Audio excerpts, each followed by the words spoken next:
Donc Sousa Mendes, à Bordeaux, concède des dizaines de visas sans demander l'autorisation de Lisbonne. Donc il commet un acte illégal vis-à-vis de son administration d'origine. Et non seulement il fait cela, comme le 20 juin, il décide de quitter Bordeaux et d'aller vers le sud, ayant appris que de très nombreux réfugiés ayant déjà quitté Bordeaux et étant allés au plus près de la frontière avec l'Espagne, se retrouvent à Bayonne,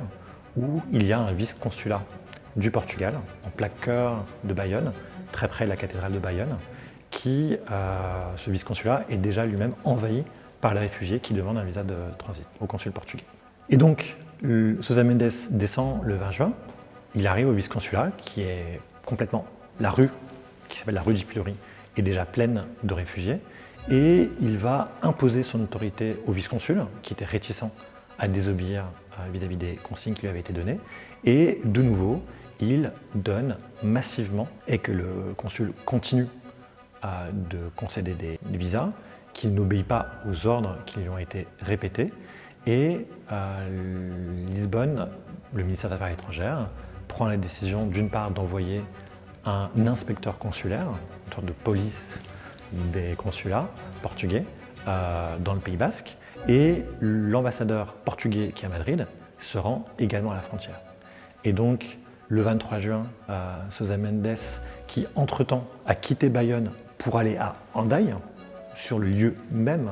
de la frontière, et continue à délivrer des visas à Hendaye aux gens qui sont arrivés jusqu'à Hendaye et qui veulent passer en territoire espagnol. Et donc, Sousa Mendes est, entre guillemets, pris par l'ambassadeur qui lui demande d'arrêter son action. Et cet ambassadeur, par la suite, à la fois dans les lettres qu'il écrit à Salazar, le dictateur portugais, mais aussi dans le rapport qu'il fera par la suite, dira que Sousa Mendes a perdu la raison, que la vue de ces milliers de personnes paniquées qui supplient le consul d'obtenir des documents pour quitter la France l'ont fait chanceler et lui ont fait perdre la raison. Et la raison aurait été qu'il refuse, selon cet ambassadeur, de concéder des papiers. Et d'ailleurs, dans la presse espagnole, on trouve quelques éléments au jour le jour, notamment la presse basque espagnole suit jour après jour, à partir de la mi-juin 1940, les événements sur le pont international, donc le pont qui relie Hendaye et Irún, et notamment dans un article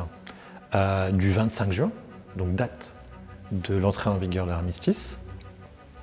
il y a une toute petite note qui dit que, ici, une note tragique, le consul du Portugal à Bayonne est devenu fou. Or, il s'agit de Sousa Mendes qui est consul du Portugal à Bordeaux. Et l'explication qui est donnée, et qui a été probablement donnée par l'ambassadeur portugais à Madrid, est de dire qu'il avait eu tant de travail ces derniers jours, qu'il avait à peine dormi, qu'il y avait tellement de personnes qui lui demandaient des visas, qu'il a souffert d'une crise nerveuse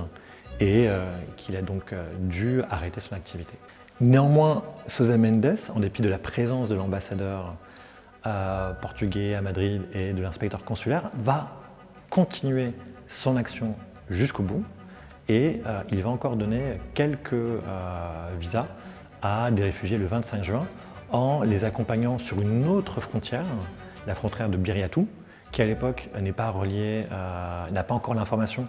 que les visas portugais sont désormais caducs et qu'ils ne valent plus rien, et donc il réussit à les faire passer par la frontière de Biriatou. Et ensuite, il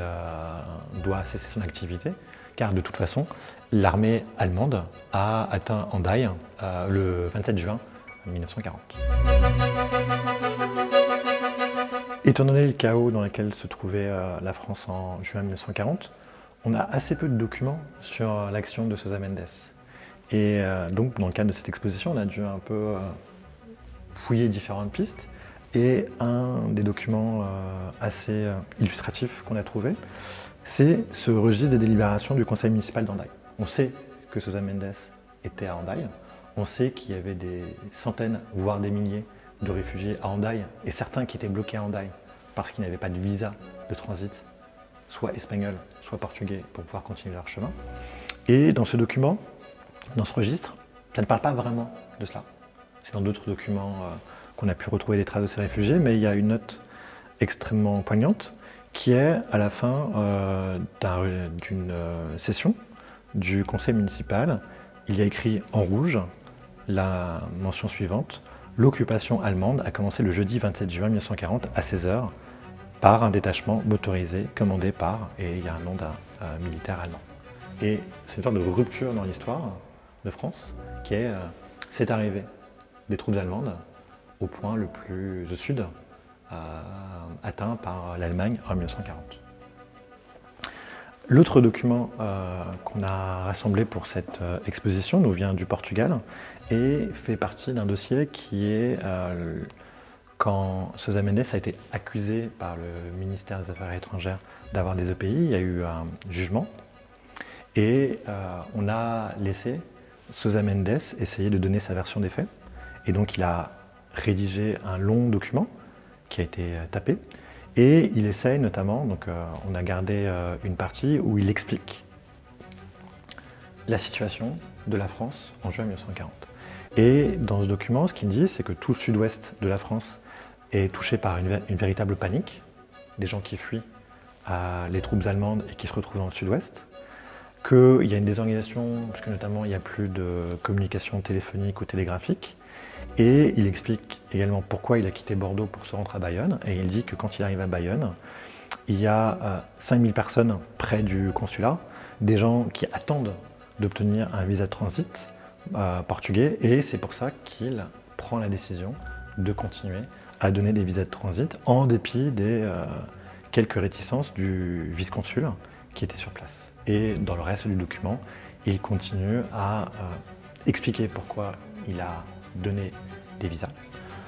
pourquoi toutes les accusations portées contre lui, notamment le fait qu'il aurait récupéré certaines taxes, sont fausses. Et il justifie son action, mais comme on le verra, ça ne sera pas suffisant pour lui permettre de continuer son activité au ministère des Affaires étrangères.